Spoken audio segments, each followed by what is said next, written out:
करोड़ रोजगार तो छोड़ दीजिए कि एक्स्ट्रा क्रिएट करेंगे, उन्होंने उनके समय में रोजगार छीन ही जाए। तो जनता के पैसे से बनी हुई कंपनियां हैं, वो ये सरकार अपने पूंजीपति मित्रों को बेच रही है। तो सरकारी नौकरी में बहुत कटौती हो रही है। जमालपुर कारखाने को कांग्रेस पार्टी ने खोला, भारतीय जनता पार्टी पूरी तरह से उसको समाप्त कर रही है। कांग्रेस पार्टी के सामने जब इस तरह का अनफ्रेंडली कानून आते हैं जिससे विद्यार्थी को परेशानी हो, जिससे कहीं ना कहीं लोग वंचित हो जा रहे हैं उस सुविधा से, तो मुझे लगता है कि जब हमारी सरकार आएगी, ये आती है, तो मुझे लगता है पार्टी उस पर जरूर चिंतन करेगी और उसमें उचित बदलाव करेगी, ताकि उससे रेलवे में नौकरी करने वाले लोगों को, या जो चाहते हैं रेलवे में नौकरी करे उस अप्रेंटिस में, तो उसको असुविधा ना हो। ये मुझे लगता है कि इस पर सरकार पूरी तरह से 360 डिग्री अध्ययन करे, पूरी तरह से जायजा ले। तो मुझे लगता है कि सब स्टेक होल्डर्स को बिठा करके सरकार को संवाद करके कुछ इसका हल निकालना जरूरी है। चंदन जी, बेरोजगारी पर बात की जाती है, सभी पार्टियां चुनाव के समय बेरोजगारी पर बात करती है, लेकिन बेरोजगारों के हितों पर काम नहीं हो रहा है। आप एग्जाम्पल में देख सकते हैं 2018 का जो ग्रुप डी का एग्ज़ाम हुआ था, उसका एग्ज़ाम का रिजल्ट अब जाके घोषित किया जा रहा है। उसमें भी अप्रेंटिस प्रशिक्षित छात्र हैं, उन्हें जो 20% आरक्षण रेलवे मंत्रालय की ओर से घोषणा की गई थी, उसके अनुरूप उन लोगों को अब तक 20% का लाभ नहीं मिल पाया है। बहुत सारे ऐसे अप्रेंटिस छात्र हैं, आज भी उन्हें कहीं ना कहीं रेलवे की ओर से छलावा किया गया है, जिसकी वजह से आज भी वो बेरोजगारी की स्थिति में ही है। तो इन सभी मुद्दों पर क्या अपना रुख रखते हैं? देखिए, एक बात तो हम देख रहे हैं, जब से ये महागठबंधन की सरकार बनी है, जिसमें कांग्रेस है, राजद है, जदयू है, और ये 3 पार्टी हैं और वामपंथी हमें समर्थन दे रही है, तब से तो सरकारी नौकरियों की नियुक्तियों की घोषणा तो हो रही है, फॉर्म भरे जा रहे हैं, स्वास्थ्य में हो, शिक्षा में हो। मैंने भर्तियों का वो लिस्ट देखा और अपॉइंटमेंट लेटर भी बांटे जा रहे हैं। ये शुरुआत हुई है। जो बड़ा सवाल है, बिल्कुल एक चीज़ तो सही है कि मोदी सरकार ने 2 करोड़ युवाओं को रोज़गार देगी इस बड़े नारे के साथ आए थे, और उन्होंने 2 करोड़ रोज़गार तो छोड़ दीजिए कि एक्स्ट्रा क्रिएट करेंगे, उन्होंने उनके समय में रोज़गार छीनी जा रही है। क्योंकि सरकारी कंपनियां हैं जो है ना, जो जनता के पैसे से बनी हुई कंपनियां हैं, वो ये सरकार अपने पूंजीपति मित्रों को बेच रही है। तो सरकारी नौकरी में बहुत कटौती हो रही है। इसके कारण SC, ST, OBC वर्गों के लिए जो सरकारी नौकरी में आरक्षण था, वो आरक्षण को भारतीय जनता पार्टी बिल्कुल खा जा रही है। मैं इसका एक कि जो सरकारी नौकरी की बात कर रहे हैं, तो ये भारतीय जनता पार्टी के लोग जो सरकारी नौकरी और जो नौकरियां थी उसकी कटौती कर रही है। जो नौकरियां पहले से थी वो कम हो रही है, बढ़ने के बजाय वो घट रही है। तो ये मोदी सरकार की नीति नीयत की वजह से है, क्योंकि ये केंद्रीकरण कर रही है आर्थिक व्यवस्था का। केंद्रीकरण जब भी होगा आर्थिक व्यवस्था का, उसमें रोजगार नहीं मुहैया होगा, यानी कुछ पूंजीपतियों के बीच ही अगर साधन संसाधन रहेगा। उदाहरण के तौर पर अडानी जी के पास तेल है, रेल है, बेल है, सारी कंपनियां हैं। यानी तेल किसके पास? अंबानी के पास। एयरपोर्ट किसके पास? अडानी के पास। इंफ्रास्ट्रक्चर माइनिंग से लेकर के अडानी के पास। आप 3-4 पूंजीपति ले लेंगे तो लगभग देश की जो आर्थिक व्यवस्था के जो पहिया है या जो फैलाव है, वो 4 पूंजीपति मित्रों के अलावा ही सारा बिजनेस कंट्रोल हो रहा है। आप सारा जो गोदाउन देखिएगा, नहीं किसका है पता है? अडानी ले रहा है ना, सब जगह करके कर रहा है। तो जैसे ही होगा ना, केंद्रीकरण होगा, उसमें नौकरियां सिमटेगी। यही चीज़ तो राहुल MSME की जो बात हो रही है ना, कि medium and small scale enterprises की जो बात हो रही है, जो एक नौकरी पैदा करती है मैन्युफैक्चरिंग सेक्टर्स में, जो बार बार राहुल जी कहते हैं, जब तक आप उसका विकेंद्रीकरण नहीं करेंगे आर्थिक व्यवस्था का, तब तक छोटे छोटे रोजगार पैदा नहीं होंगे। हिंदुस्तान में एम्प्लॉयमेंट जनरेटिव इस तरह के उद्योग लगने चाहिए, कार्यक्रम होने चाहिए। मैन्युफैक्चरिंग सेक्टर्स जितना बढ़ेंगे उतनी नौकरियां पैदा होगी, क्योंकि आप वाइट कॉलर जॉब की एक बहुत बड़ी संख्या आप नहीं क्रिएट कर सकते।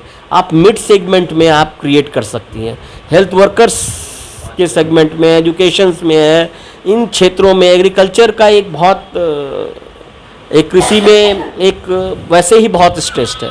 तो जो जहाँ जहाँ आप रोजगार पैदा कर सकते हैं, वहाँ वहाँ मोदी सरकार बिल्कुल जो नीति है वो बिल्कुल रोजगार ना पैदा हो इस तरह की नीति और नीयत उनकी हो जा रही है।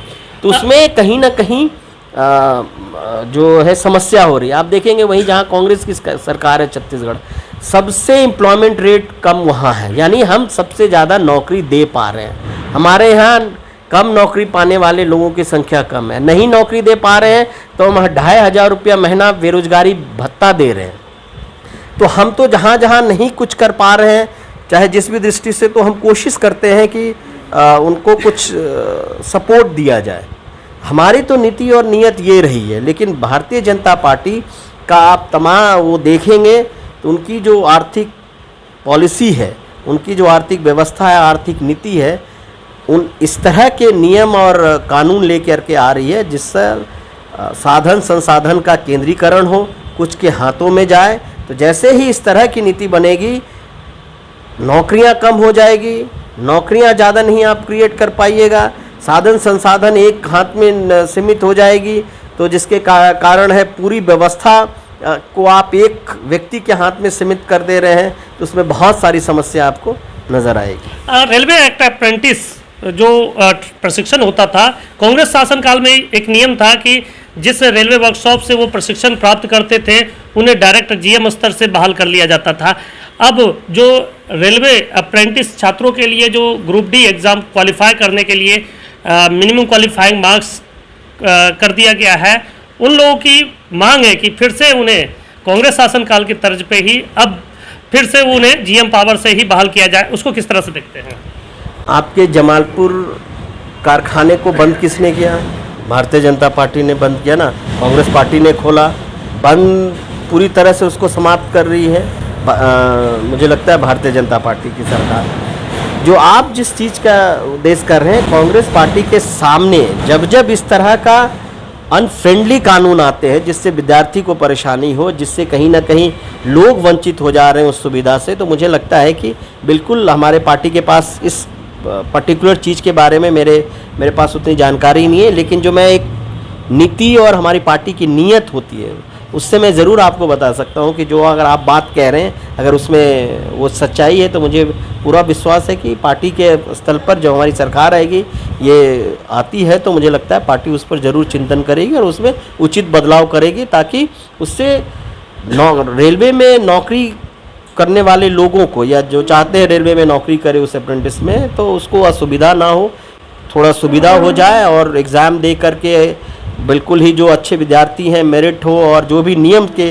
तहत हो, नियम पूरी तरह से पालन हो और उनको उनका जो हक है जो वो मिले। ये मुझे लगता है पार्टी हमारी ज़रूर सुनिश्चित करेगी। एक आखिरी सवाल, बिहार में जो वित्तरहित शिक्षक हैं, जो शारीरिक शिक्षक हैं, उन लोगों की भी कई डिमांड है। बिहार में वित्तरहित शिक्षकों को नीतीश जी ने जो वायदा किया था, अब तक उनका सेवा समंजन नहीं किया है, उन्हें नियमितीकरण नहीं मिल पाई है। समान कार्य के लिए समान वेतन का जो उनका मांग रहा है, अब तक उन्हें नहीं पूरा किया गया। और जहां तक शारीरिक शिक्षक है, उन्हें भी सामान्य जो शिक्षक है उनके तर्ज पर उन्हें शिक्षक की मान्यता नहीं मिली है। महज 8,000 रुपये मासिक मानदेय पर वो आज काम कर रहे हैं, जिससे कि कहीं ना कहीं शिक्षा प्रभावित हो रहा है। इन सबों के ऊपर सरकार की क्या राय है? इन लोगों के लिए क्या सरकार आगे कुछ करेगी? मुझे जहाँ तक ये मेरी थोड़ी सी व्यक्तिगत राय हो सकती है, मुझे लगता है कि शिक्षा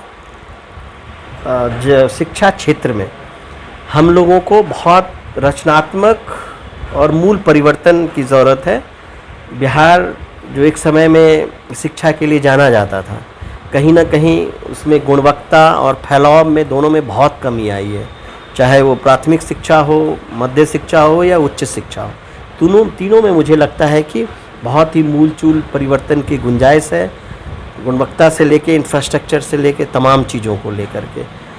और इसलिए मुझे लगता है कि इस पर सरकार पूरी तरह से 360 डिग्री अध्ययन करे, पूरी तरह से जायज़ा ले और एक सिरे से उसमें एक आप कह लीजिए वाइट पेपर या किस तरह से एक एजुकेशन पॉलिसी के तहत उसमें कि किस तरह से बिहार के शिक्षा प्रणाली को बेहतर कर पाए सभी तरीके से। इस पे अगर कदम उठाएगी तो जो शिक्षकों की मांग है जो ट्रेनिंग है नहीं है, क्या है नहीं है, किस समय कैसे हुआ नहीं हुआ, तो सभी जो जिस साइड है उस तरह के तर्क देते हैं। और उसमें सरकार के भी तर्क है, कानून व्यवस्था के तर्क, मतलब कानून का तर्क है, और जो कानून बनाते हैं उनका तर्क है, और जो लोग प्रताड़ित हो रहे हैं उनका एक तर्क है।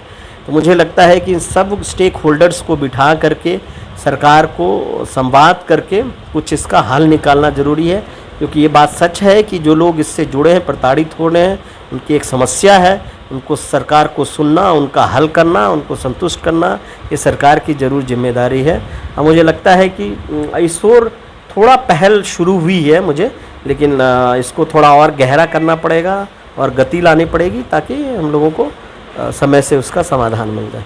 आप बहुत बहुत धन्यवाद। ये थे कांग्रेस के राष्ट्रीय सचिव चंदन यादव जी, जिन्होंने रोजगार के मामले में केंद्र सरकार को घेरने का प्रयास किया। इन्होंने स्पष्ट रूप से कहा कि बिहार में रोजगार के क्षेत्र में सरकार की ओर से काम किया जा रहा है, जो रोजगार के क्षेत्र में युवाओं की जो डिमांड है उसे पूरी होनी चाहिए।